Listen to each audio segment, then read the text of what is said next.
Nigga, I'm in my crib, bruh. I can wear my robe if I want to wear my robe, bruh. This me. What's that, fam? It's your boy TJ Fuse. We are back with another video, and today we are gonna be discussing the Chicago Bears.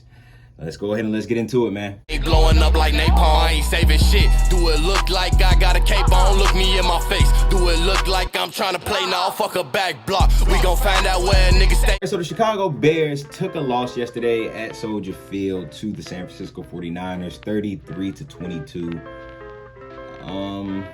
It was a good game. It was a really entertaining game. Surprisingly, Chicago Bears games aren't usually that entertaining, as we all know, especially if we Bears fans. But it was a pretty entertaining game. On the offensive side of the ball, the Bears performed better than usual. They scored more touchdowns than usual, which is 2, but it's better than 0, right? Right? Gotta look on the positive and all this shit, man. But the Bears did lose to the 49ers. And like I said, on the offensive side of the ball, they performed pretty well. Justin Fields had his best game of his career so far.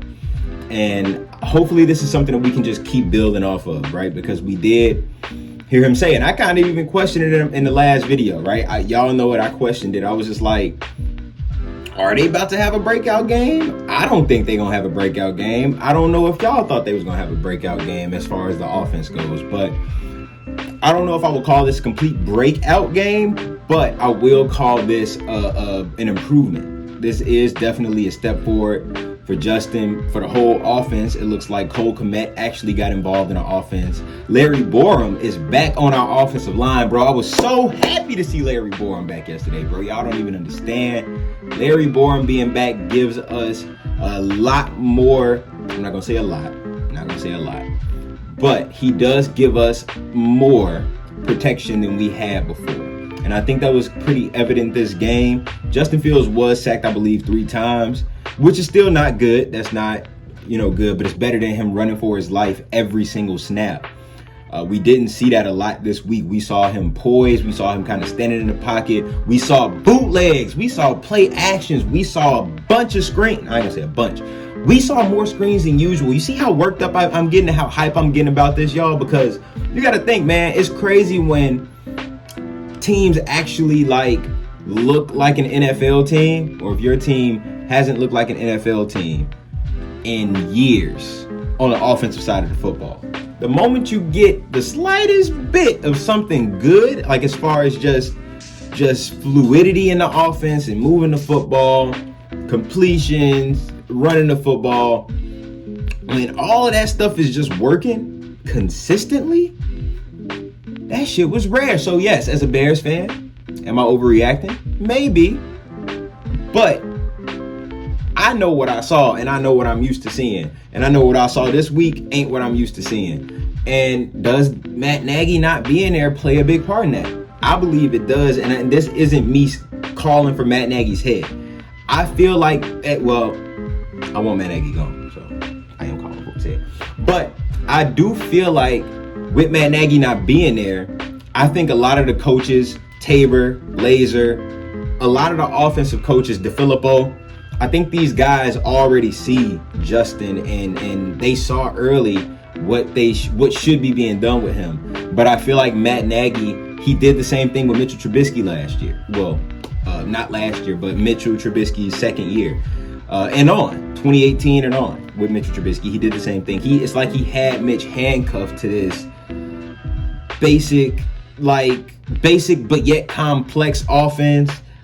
It was strange. It was like everything had training wheels, and that's how we felt with Justin. I feel like that's just how Matt Nagy coaches. Matt Nagy coaches safe he coaches not to lose as opposed to coaching to win. So that's why I feel like Matt Nagy not being there, it did kind of take a lot of those training wheels that he would have put on Justin that game. I do believe it took them off. It let us see exactly how Justin should be used. It let us see what happens when he is used the right way. It lets us see how effective he can be.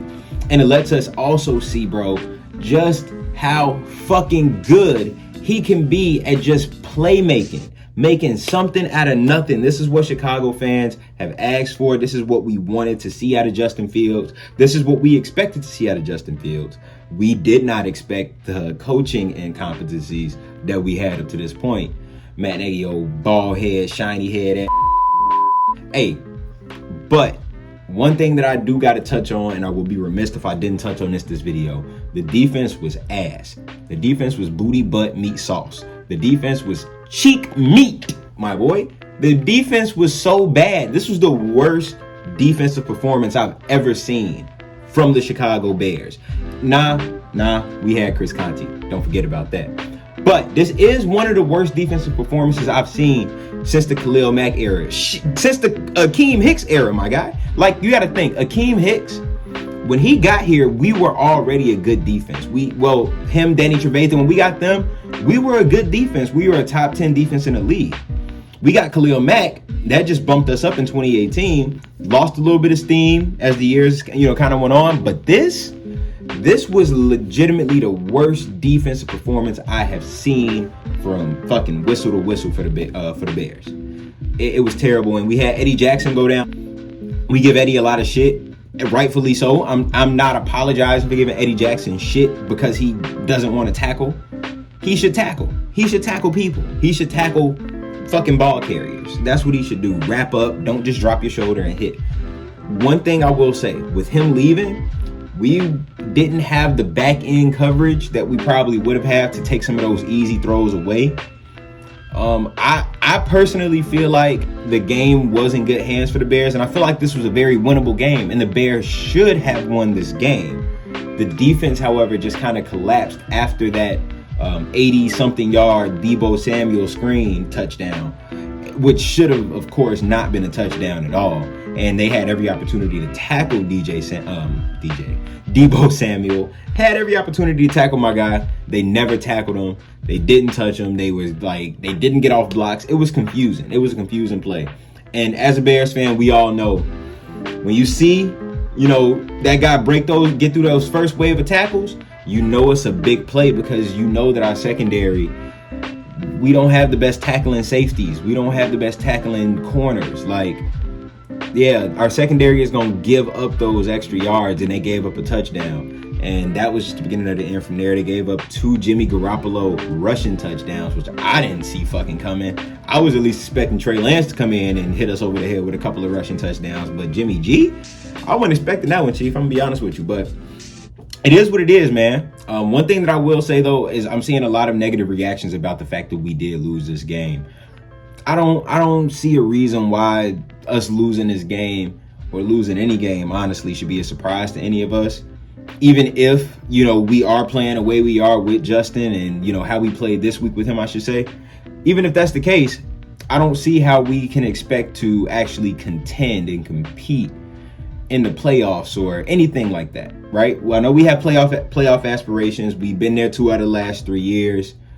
We want another opportunity there, and I feel like we will get one, just not this year. Even if it is this year, if it isn't this year, be happy with seeing growth from Justin Fields. Because one thing that I feel like would have pissed every Chicago Bears fan off, score could have stayed the same, everything could have stayed the same, but if there were still training wheels on Justin Fields and he didn't play the way he did play, well, if he didn't play the way he played, the score probably wouldn't be the same. But just in this context, let's just say he doesn't play the way he plays. He plays just outside of himself or outside of what we saw this week.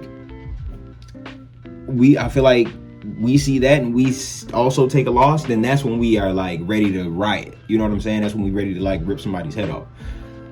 But this game, I can say the offense left some points on the board, left some scoring opportunities for touchdowns on the board. But so did, San Francisco. A lot of times they could have gotten in the end zone or should have gotten in the end zone. They ended up leaving with field goals. So it was a pretty tit-for-tat back-and-forth game, which isn't expected by two teams who I don't really expect to do too much this year. But we shall see, where the 49ers season leads them. I feel like we all know where the Bears season is going to lead them. All we need to continue to see throughout the last half of the season, the back end of the season, is Justin Fields develop. We need to see building off of more what we saw this week. I don't know if it means that he needs to continue to have those Zoom meetings with Mooney and Robinson and Goodwin and the rest of the receivers. I don't know. Or if it means that Matt Nagy just needs to say, hey, Chris Tabor, let me come over. Let me talk to you real quick, bro. Holla at me. So, what exactly is it that was your thought process when you was like, I don't know, what he got to do? Like, you know what I'm saying? Have a conversation with Chris. Whatever was done to get Justin Fields going this week should be the same thing that gets him going next week against the Steelers. Because I do feel like the Steelers, that is another winnable game. I think the Steelers are coming off of a win. But also, I do think that the Steelers are not as good as everybody expected them to be this year, of course. But yeah, I feel like we could potentially get a lot more pressure on. I hope we can, actually, now that I'm thinking about it. Because thinking about what we did against Jimmy G, it's not really helpful. And you also see how much we miss Khalil Mack in these games, man. Khalil Mack, no matter what people say about, he don't make the flashy plays that he did when he first got here. He not stripping the ball like he did when he first got here.